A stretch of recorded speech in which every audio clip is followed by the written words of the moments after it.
Cyrus from attacktheculture.com, where we primarily focus on a lot of hip hop stuff, but movies are part of date night, which are a part of hip hop. So just to give you the context for why we're even talking. Cool. Makes sense, right?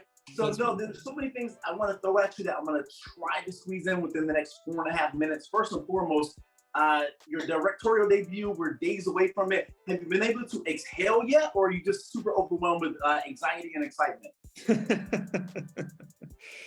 I'm pretty overwhelmed. It's been wild. There's a lot going on, man. And I mean, it's weird. It's like positive anxiety. You know what I mean? Mm-hmm. It's like all good stuff, but there's still a lot of it, and you're still having to adjust. And it's a crazy time, dude. No, for sure. And do the Rotten Tomatoes that all help? Because obviously everyone, or people in my realm know that we had the Sundance Film Festival, a lot of positive reviews. I think it's still currently sitting at 93% positive by the critics, which is outstanding for a film. Does that kind of ease a little bit of those tensions and that positive anxiety, or are you just waiting for the? Yeah. I mean, you're always waiting for the other shoe to drop. Yeah. Like you're always just like. The other shoe's just been dropping on me for years, man. So like, yeah, I'm still waiting for people to, throw the handcuffs on me and take me away and be like, this guy's full of it. But no, I mean, certainly the Rotten Tomatoes thing makes everything easier. Absolutely. For sure. And John, let me ask you this. I know in every single interview you've had, the focus is going to be on Aubrey. I mean, her performance, we're so used to seeing her as a comedian, Parks and Recreation, all these different shows we've seen her on. And to see her in this role, she took it to another level, man. And I want to make sure we squeeze in a moment to talk about your background, because I know a lot of her story relates to what you actually experienced in real life. But just focusing on her for a second, how did you get into that mode, man? Did you have a one-on-one conversation with her? Did she just flip a switch? How did you turn into Emily? I mean, dude, I don't know. Full credit to Aubrey. She's wild. I mean, I met her a while ago. I mean, we first met like 4 years ago. And, okay. And then we just started talking, and I have a lot of references for this movie, like a lot of other movies that I sort of used as inspiration. So I gave her like just a bunch of DVDs and just sent her away and said, just go watch these, And then she came back, and I think she kind of started to get it and kind of started to be like, oh, okay, I'm going to do it like this. And then by the time we were filming, like she was like, I barely had to say anything to her. When we were shooting, she was a full on this character nonstop for like over a month. And it was the craziest thing. She's the best. Gotcha.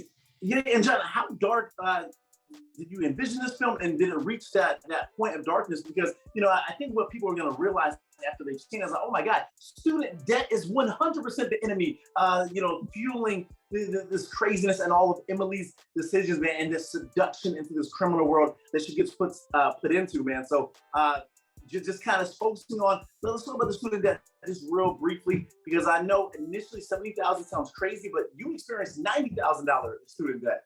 Yeah, that's one of the ironies of the movie, is that like if I had made her had as much debt as I had, it would have seemed unbelievable. So I had to like make it less. So you're the first person to point that out. Like I thought about making it like my debt, but then audiences might be like, who would ever have that much debt? So yeah, I mean, no, student debt's insane, dude. You realize that we had the GI Bill like 80 years ago. It wasn't even that long ago that we were basically paying people to go to school. And now we're putting an incredible amount of debt on people who are like 18 years. Like there are people whose job is to go to a high school and convince 18-year-olds that they got $100,000 of debt. Do you know the depths of evil that is? That's unreal. An 18-year-old can't even buy a drink, can't even take out a loan to start a small business, but they can take out a student debt loan that they can't even get rid of via bankruptcy. That's what we've signed off on. On top of that, John, you're paying the interest, man. Like that's the mind-blowing thing. Like, we see the scene where she's like, oh, that just covered the interest. You're like, that didn't even put a dent into what I actually owe. That's mind-blowing. Yeah, I think the reason that it gets no service is because the people creating the laws don't have student debt, and they're older than the people who do have it for the most part. So it gets absolutely no service. So people think, oh, it's just something that young people deal with. No, dude, it's endemic to the whole society, because when an entire generation is boxed out from buying real estate and buying homes, they're boxed out of starting families and having kids. We have a baby bust in the US right now. This is going to get bad. Really bad. Crazy. And no one's paying attention. Crazy. And John, I'm just going to throw one more thing at you, man, because I know we got to wrap up. 90 minutes, or just over 90 minutes, I should say, which I love, because you didn't go too far, but it wasn't too short. It was just that right amount of time. Did you leave anything on the table, or were you able to get the entire story that you wanted to tell in this 90+ minute film? We pretty much got it, man. I mean, like there are a couple scenes that we cut out just because they weren't needed, and they you know, it's like that always happens. But like, no, I felt like we did some damage there, and honestly, I credit that to the actors. Credit that to they just worked so hard and they got everything done. So full respect. 100%. I can't thank you enough, man. I would have stayed you for 25 more minutes, man. But thank you for your time, and congrats on the film getting ready to drop nationwide. Thank you.